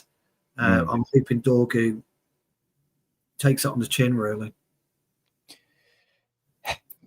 The only thing Dorgu needs to do is to step up his game. I think you have to be calmer. You have to be able to express yourself on the pitch and play your own game. And okay, he's feeling the pressure, and maybe he's not used to playing on the right hand side or on the left hand side. He needs an extra touch. Who knows? But it's up to him to prove us all wrong. He was brought in for a substantial amount of money, and he came in to do a job. He's a specialist player. He came in as a wing back, and he should be able to do the job. We can't keep doing signings like this and they're not succeeding. So again, we are looking for another wing back to replace Dorgu now. So is this how we're doing the rebuild? It will take forever, and I don't think Amorim has the time needed, because he needs wing back in this system, and this is where we are at the moment. So maybe he said to Dorgu, look, I'm just here's the gauntlet now, fella. I know you can do it. Go out there and prove it to me. I just need you to prove it to me. And you'll play more. You're not going to play as much between now and the end of the season, but when you come in, you've got to deliver. You have to deliver. Forget about being nervous. You've got to deliver. I saw Malacia was on the bench against Everton, wasn't I saw it, yeah. Yeah, maybe it's time to give Malacia a chance. Make him. What do we have to lose? Well, who knows? Yeah, I agree. This is this is something we've got to consider. So it's happening. Little things are starting to happen in this club, little tiny things. But it is difficult for us to 100% back Amorim, because he did do some daft things again today with his substitutions. Yes. What the fuck does 4 minutes of injury time? Why are you bringing on Mainu and Dorgu? I don't get it. I don't get it. I didn't particularly want him to bring Martinez on with 8 minutes to go, but as I pointed out at the beginning of the show, Jarvis, it didn't change. I thought Martinez was fucking excellent. He didn't touch the ball much, but what he did do, nothing went past him. So from that point of view, I thought we were good. So it's interesting. Yeah. But Trevor also comes in and say Dorgu's overall game is so bad, though, so it makes no difference if he's calm or not. He has other areas he needs to significantly improve also. And I agree with that comment, Trevor. I think you are right. And I think he needs to start to trust his physicality. He's a big lad. He's strong. Okay, maybe you will take an extra second and getting control on the ball, but then you have to trust your physicality. When you're under pressure, shield the ball. It's not that hard. You have to step it up. You have to figure out a way to do it. That's what I feel. But I agree. His overall game is not as good as it should have been. Yeah, Daz, you're right. We were, by the way. Me and Jarvis are both in agreement with you. I don't think we were great today. I think Palace were well off it. Palace's best chance was the first half. They got nothing left in the second half. We allowed them onto us with the last 10 minutes of the game. Interestingly, what will tell us where we are properly will be in the next two games. We can get over West Ham and we can get over Wolves. And it will give us a nice balance. But you were right, Daz, to be fair. I like this one. 77 Retro LP says, an art, we should play Bauhaus football. He's an art scholar, is Mr. 77 Retro LP. Knows his art. Bauhaus. Bauhaus, mental high Wharton has never scored for Palace. Yeah, strange, but he's got that air, hasn't he? He's got an aura as Wharton. Incidentally, by the way, I thought Will Hughes' introduction was quite a bit of a masterstroke. Thought he played quite well when he came on for his 10-minute cameo. He didn't give the ball away. Won that brilliant free kick at the end. He did. Brilliant piece of play. But he could have scored. He had the chance. He had one shot. I did, yes. But he went straight to Lammens. Again, it's about composure in situations like this, and some type of players need to figure this out. They need to score more goals to be like rated top tier. You know, we have players like for example, Sander Berge. His goal output is not good enough. He needs to improve that part of his game. Same with Wharton. Other like more passing, defensively minded midfielders. You know, to be up among the best, you need to start You got scoring to have goals. goals, or you got to have goals. You got to add goals to a game. Yeah, I mean, you know, Palace made some decent changes. I thought a lot of the players that came on, I quite liked. Bilal will be on tomorrow, pal. Yeah, I thought Palace overall, but interesting. What I was going to say though, so I lost my train of thought, is Lamens didn't really have a lot to do. No, and that was quite interesting. As much as Palace reminded me today of the old Red Riding Hood wolf. He huffs and he puffs, and he eventually gets through, but he's huffing and puffing, and Palace just huffed and puffed. I mean, the penalty, I don't know. I mean, it was clumsy at best by Yoro. He just lost his footing, and I don't know. Crikey. Yeah. Nas comes in with a good point, guys. I don't think so. The best players in those positions were Yo Makaleles and Kantes, so they didn't really even ever score goals. Yeah, that's a good point. That's a good point. But for me, I think as a DM in the Premier League, you should at least add two or three goals in a season. You know, contribute. You see, Rodri comes in. Kante used to get you about 3. Makalele get you 3 to 5. I can't remember the stats, but you know they weren't prolific goal scorers. That's true. They weren't prolific. No, were they? But they were brilliant. Well, you know, I remember a guy like, for example, Nemanja Matic coming in. He had like 1 or 2 howlers a season, you know, and you know I think that's enough. You need to add something, you know, in that type of game. And you also see players now like even Caicedo, other DMs in other teams, you know, coming in and contributing, scoring goals. So yeah, absolutely. Stu, I don't want to go too long. No, 10 minutes. Let's look at the 10 more minutes. We can look at the goals and I just wanted to look at the penalty, Jarvis, because I really wanted your opinion on it. Yes. Let's look at the penalty situation. So here we go. It's Mateta on the ball. You know, he's surrounded by three Man United players. I think it's Ahmad, Yoro, and the Ligt, if I'm not wrong. Yeah. And you know, they blocks off his first shot, and you see Lenny Yoro here. Right in front of Mateta, and he, I don't know what happened, but he just lost his concentration for half a second and just let Mateta go, you know. So we just remove this and add it to the stage again so we can continue. Again, we are in control. I think it puts pressure on him, and we win the ball. So now comes the crucial moment of this. You know, I think it's. If you look at it, it's like he does this off, you know, for 1 second, because Mateta, he continue moving inside. You look there, Lenny Yoro, he doesn't react. He just ball watch. If you look at his head, he's just ball watching all the time. But he's aware in this moment that now it's too late. Mateta just pointing where he wants the ball, but it's too late, so he reacts too slow. And again, you know, comes in and he fouls it. It's a brilliant pass from Wharton because it's a difficult pass to get right. That is. It is. It's a brilliant pass.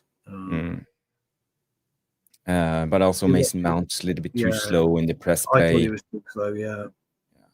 But you know, it's in the area of the pitch where we should have control. You know, we're not overloaded on that side. You see, there are 5 Crystal Palace players. We have 5 Man United players. We should have control in the situation. Yeah, who is that? Because Mount's here. So who is that? Well, it's not. Yeah, it's Bruno. It's Bruno. It's Bruno. Yes. Yeah. Again, Bruno's a little bit too slow. I want to see where Bruno comes from. Okay, he doesn't react quick enough. No. Yeah. Okay, I see it now. Bruno comes in too slow, and then the pass goes. And Lenny Yoro, you know, he was sleeping, and Mateta comes into the box. Play it back I just want to show you something. Okay, from the beginning or? No, yeah, just there. Play it from play it from there. Okay. Okay. Keep going. Keep playing it. Oh, yeah. I need to just. Yeah, You I know know why. you do. You know why. Yeah. You know why. You all know why, guys. I can't be too careful when it comes to stuff like this. But so who are we watching? We have Bruno here. We have Lenny Yoro. We have Exactly. Bruno. We have Ahmad. Steven Casemiro. Yeah. So I want you to watch Casemiro. I want you to watch Casemiro. Okay, so the thing is, maybe Lenny Yoro thinks Casemiro's in control, Correct. or should Casemiro have spoken and shouted to Lenny Yoro? I want you to watch Casemiro. Just keep your eye on Casemiro. Stop it there. Casemiro has seen just Mateta coming behind Yoro. And as Mateta's coming in, Casemiro is running out alongside Yoro. Now, whether he's doing it to catch him offside, I don't know, because he won't know, maybe because he hasn't turned his head once to see what's behind him. Yeah. So Casemiro should have been watching and hung back a little bit to watch how it unfolded behind Yoro. However, they both switched off completely to allow Mateta in. So they're both at fault. But it's poor communication also. They maybe Casemiro should have just let Lenny Yoro do the press here. Casemiro should. You see where you've got your. That's why Casemiro should have stayed. Should have stayed in this position. And it's easy for me to point that out. It's easy for me to point that out, Parker. Yeah. And then I want to know how much of what you think. I want to know how much you think Yoro clipped Mateta. Yeah, but he clearly catches his foot. You can see it, but you have to see it from the angle from behind to really see it. But I think he just challenges for the ball. But Mateta is a big guy who takes a lot of space, so you should be really careful putting your foot out in situations like that. So it's a clumsy challenge, and he shouldn't have taken the challenge. But he tries to cover his own mistake. So my question is then, if you go back just a little bit, just before he tries to make the tackle, if you play it there. Let's just slow it down a little bit. If you play it there. Oh, stop there. Right. So my question's going to be, why don't Yoro try and come around him, because he's quick, and then force him in? By which way you're going to force him wide? You still might give the pen away, by the way. But as a defender, you are never in a million years going to get a clean tackle, or the chance of you getting a clean tackle in the box from behind from a player like Mateta is almost impossible. And if you run closely to him, you know that you're going to catch his back foot. You do. You just know you're going to do that. Yeah. So I don't understand why he made that attempt square on, so to speak, at the back. Just a bit struggling with that one. And I think a couple of the guys, like Tyrone says, Yoro is 20. He's been at United 2 years already. Time flies, but I think it also tells you that you don't have the experience needed in situations. He's learning the game, and I think But also, Mateta's running into Ligt. So it's not as dangerous as it could have been. Has Ligt said to Yoro, leave him? Has Yoro not heard it, or is, I think you're right, Yoro just completely lost his head and tried to make up for a mistake?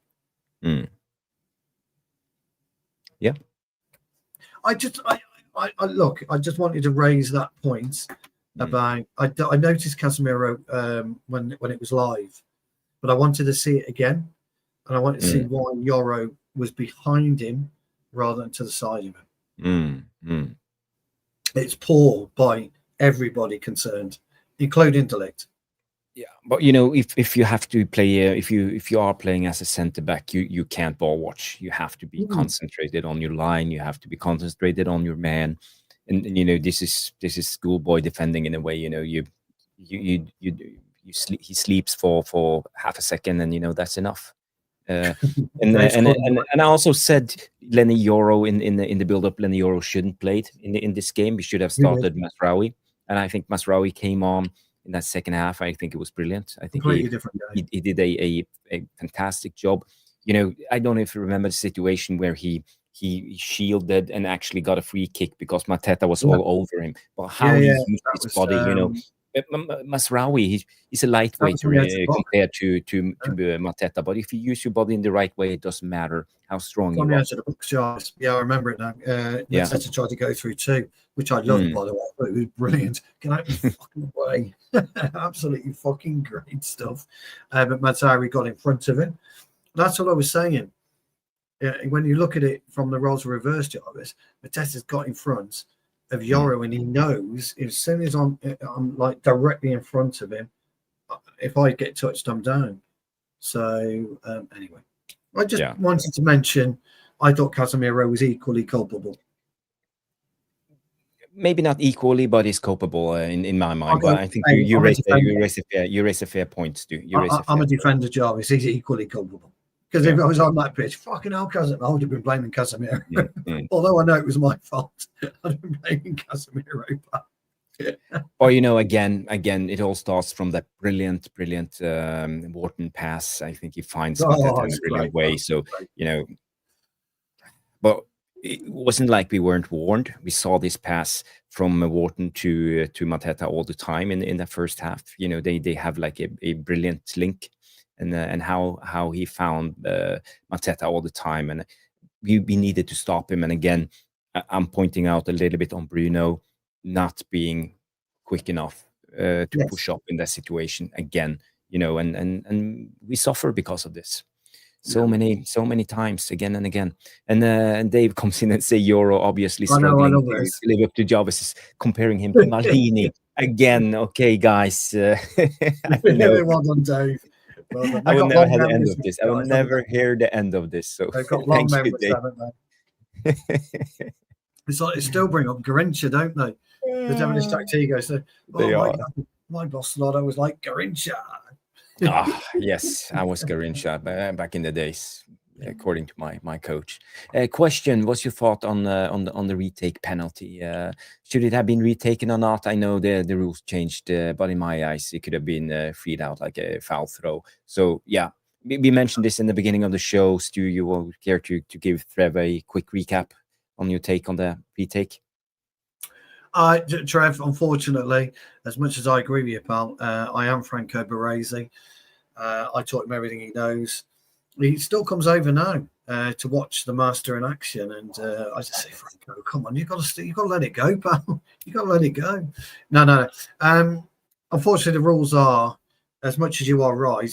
Me and Jarvis think it's just bollocks. You should never get a chance to take a penalty if you've double pegged it. But unfortunately, the rules are now that you can.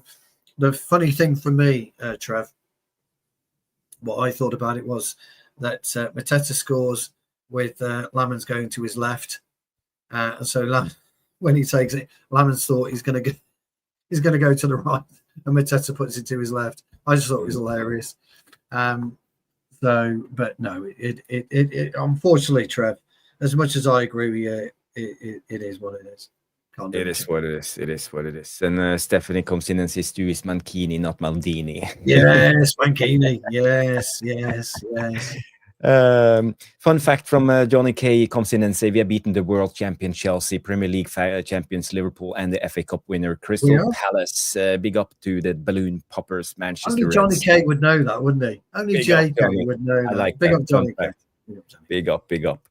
Retro has a thesis. He's like, my thesis on Sim was a Q though. Oh, just my head in. What's Stu? You have to explain this to me. My thesis on Sim was a Q. I think Sam Petrol might just have to explain it to us both. I don't know on that one. Jarvis and Stu looking dumb as always. Yes. Well, nothing new there, is a pal. I also like the comment Retro put out a little bit earlier about Salvador Dali, you know, about another, not Bauhaus, but Salvador Dali. So you know your stuff. He's Retro an 70. artiste. He's an Yes, artiste. I yes, think. yes. He's a very well-educated guy. You can tell that. That clearly tells he's a very well-educated. Okay. That's why these guys never went to Oxford. That is absolutely true. Well, we go to. I know my football, but I don't know anything else. You know, that's me and Jarvis go to Oxford, Trev, and we drive past the college, and they just laugh at us. yeah. There's a couple of imposters there. How the hell did we end up running businesses, pal? Yeah, but you didn't go to. Did you go to Cambridge or was it Hull or? No, I'll be honest with you guys. I went to straight out of school at 16 onto a YTS in a sports shop, which I love because I was playing football, and I met loads of ex-footballers that were repping for likes of Adidas and Puma, Reebok, and all of that, New Balance. Loads of ex-footballers such as Martin Buchan. Robbo, you know, back in the day, they were, you know, there were still boots named after them. Give us just some words about simulation. Oh, okay. Thanks for that, Retro pal. Much appreciate that. So I never actually went to university, and I just I've got on through life by common sense, to be honest, pal. And I just worked my way up to where I am now, running garage wiring. So, yeah. I'm not smart by any stretch of the imagination, but I'm well educated in terms of English because I wanted to be a journalist, so I had to look at that side of it. I'm poor at maths, but I'm an all-round good egg, everybody, and I've got it, you know, and I love the fact that we're all different, and that's one of the things I like about the Devilish Tacticos. We're all different. Nobody cares. And I think it's brilliant. I agree. Holiday movie. Come on. This is now Naz. I am a Christmas movie nut. I love Christmas movies. And my favourite one at the moment is Fred Claus. I absolutely fucking love Fred Claus. I think it's brilliant. To be honest with you. I love it.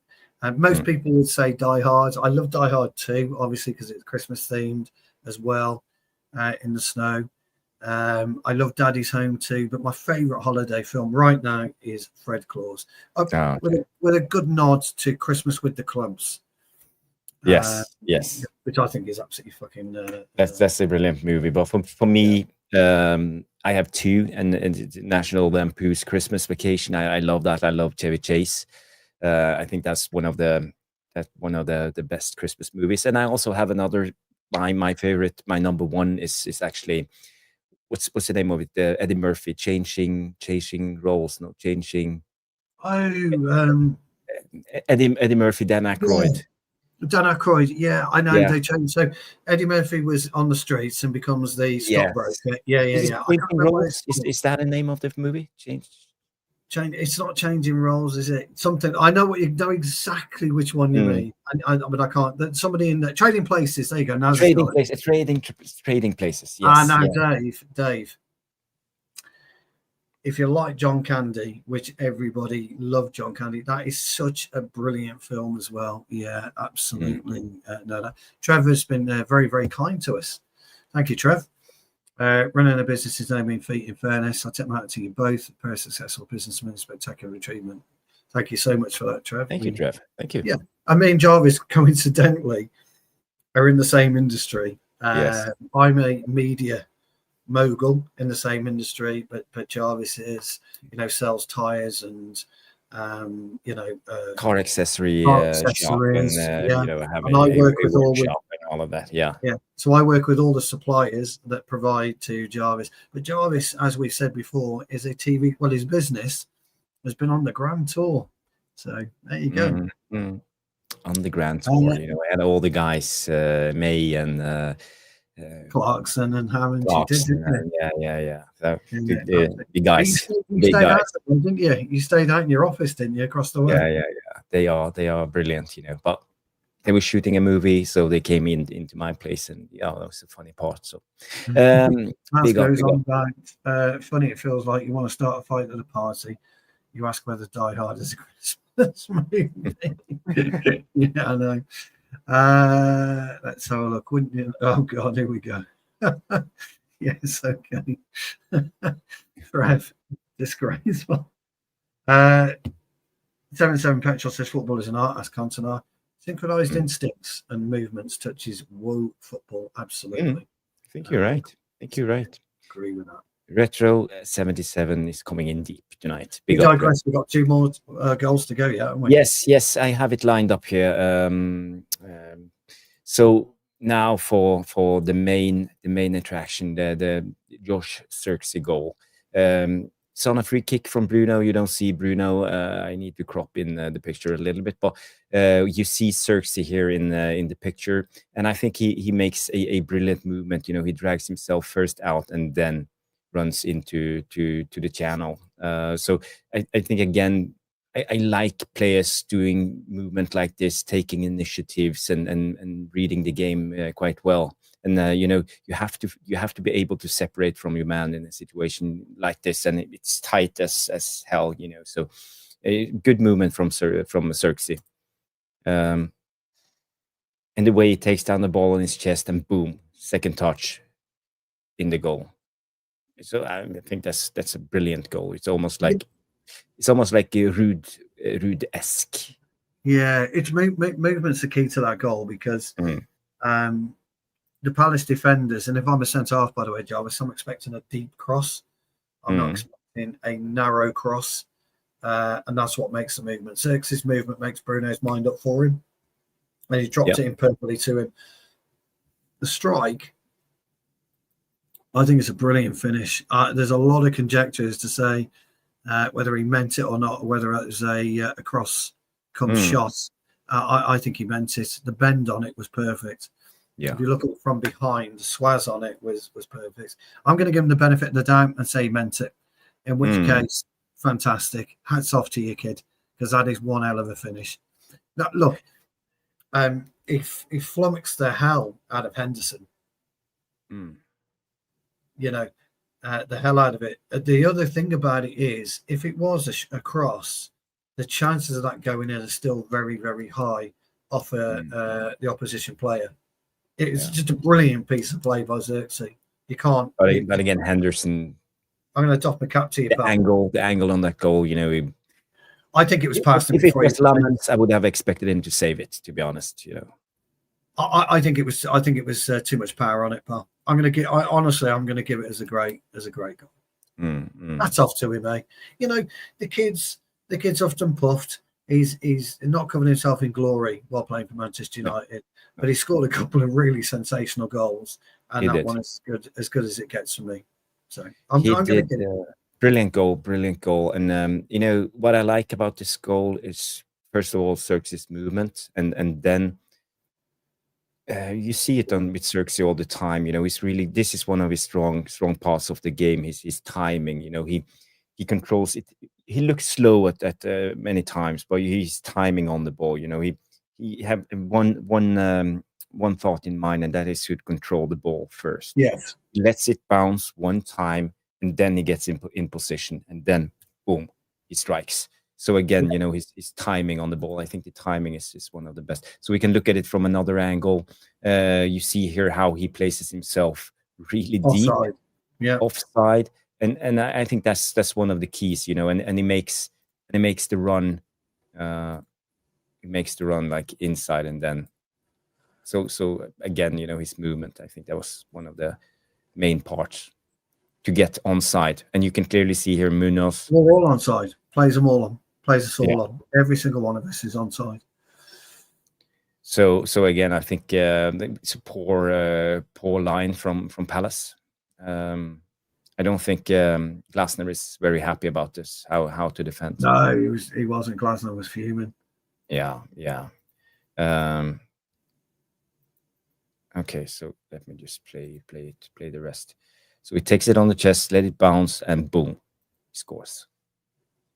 It really is a fun. It's the timing of it. I like the timing. You know, The just timing. And don't forget, turn your body, let it bounce, and then poof, strike. what people are missing as well is Kamada. I think that's Kamada, isn't it? The one with his hands behind his back. When Zirkzee initially lets the ball drop, Kamada puts his foot up to block the shot or the cross. As soon as he drops it, that's when he strikes it. Yes. You see it? Yeah. Yeah, I see it. Yeah, it's there. Bang. And that's what I think. I think Henderson is put off, but also where Richards is. If that ball gets anywhere near Richards, it's a goal as well. Yeah. It really is. Either way, I just think it's a great piece of play, and I'm really chuffed for it. Really chuffed for it.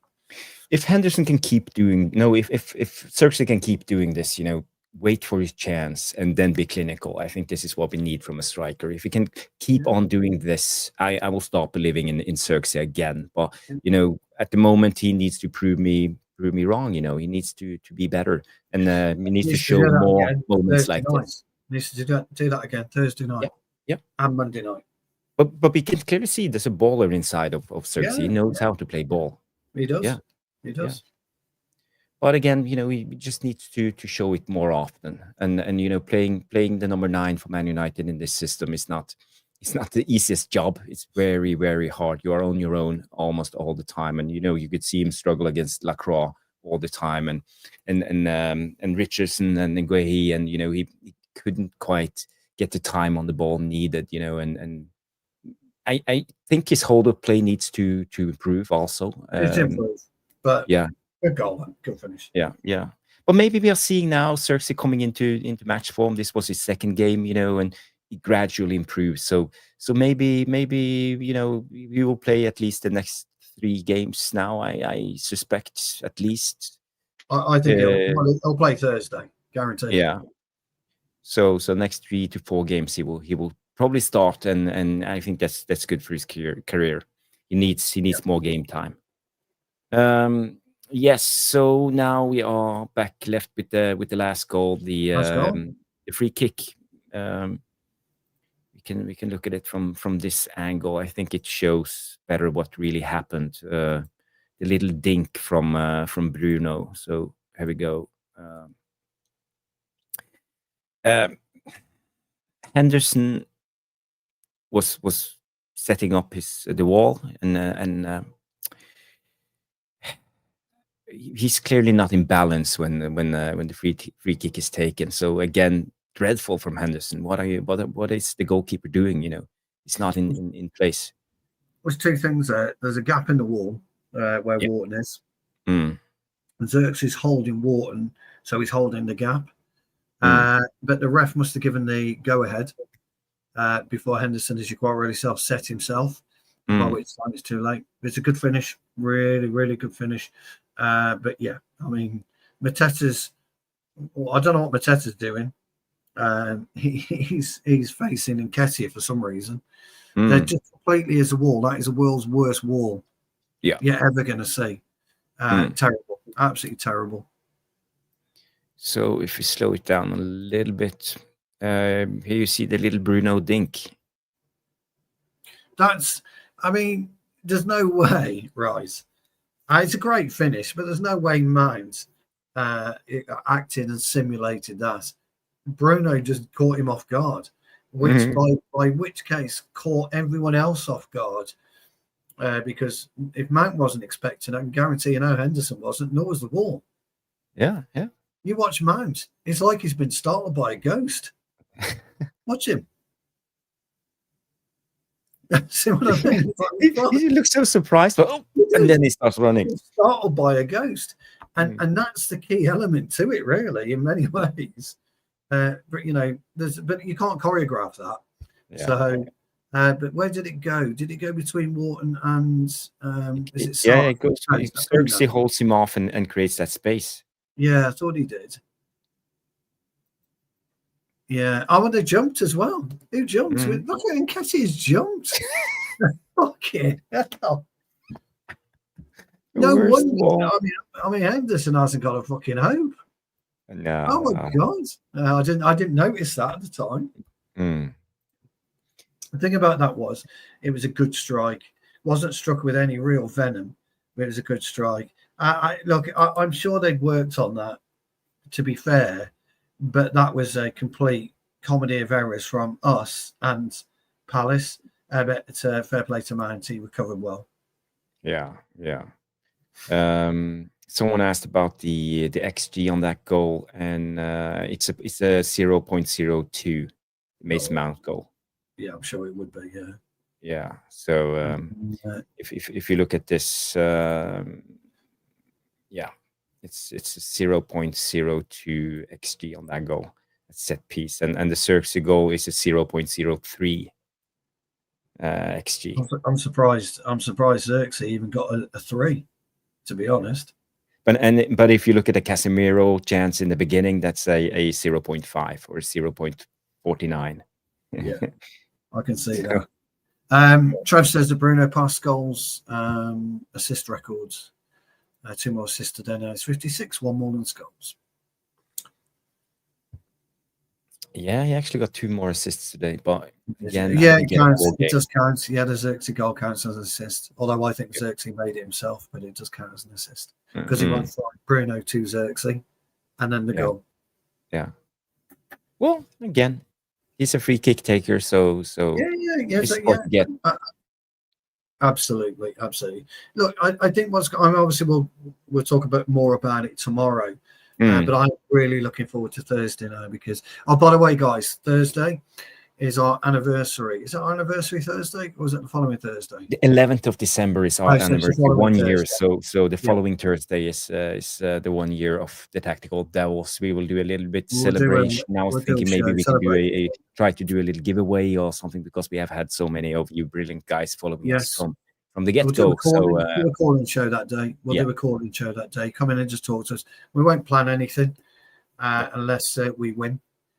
On Monday, we beat Wolves. We'll do a little bit about that, but we'll have a call-in show. You can ask us, come in and join us and have a bit of fun. Me and Jarvis will have some vino each. And we'll just talk about the year. Yes. Don't talk about vino. I was out yesterday and I'm not good. I'm terrible. Terrible. Getting old. Getting old.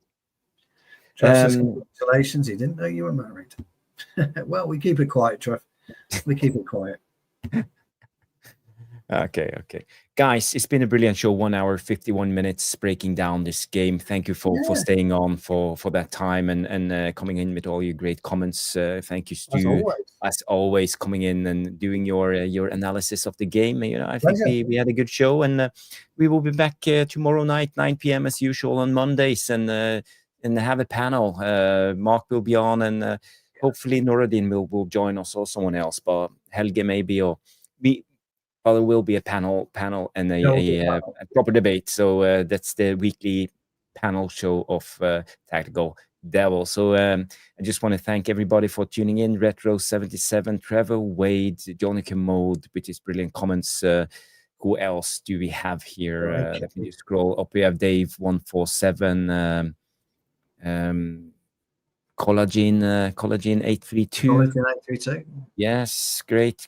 And Stephanie, the legend, coming in. Stephanie, thank you for tuning in, and all of the rest of you guys. And I want to give an extra shout to I Am Titanium for the super chat. Thank you so much, Bilal, for always supporting the channel. I know you tuned out, but I bet we will see you tomorrow night, and also Nas and Barman and all of the rest of you. Ed the Mercenary. Yeah, we answered that. We did. That's Eduardo Almanzai, I believe. When I look at the thumb. So big up, guys. Thanks for tuning in, and we will be back tomorrow night. So everybody, have a good one, and have a good one. Take care, and we will see you tomorrow night. Bye bye.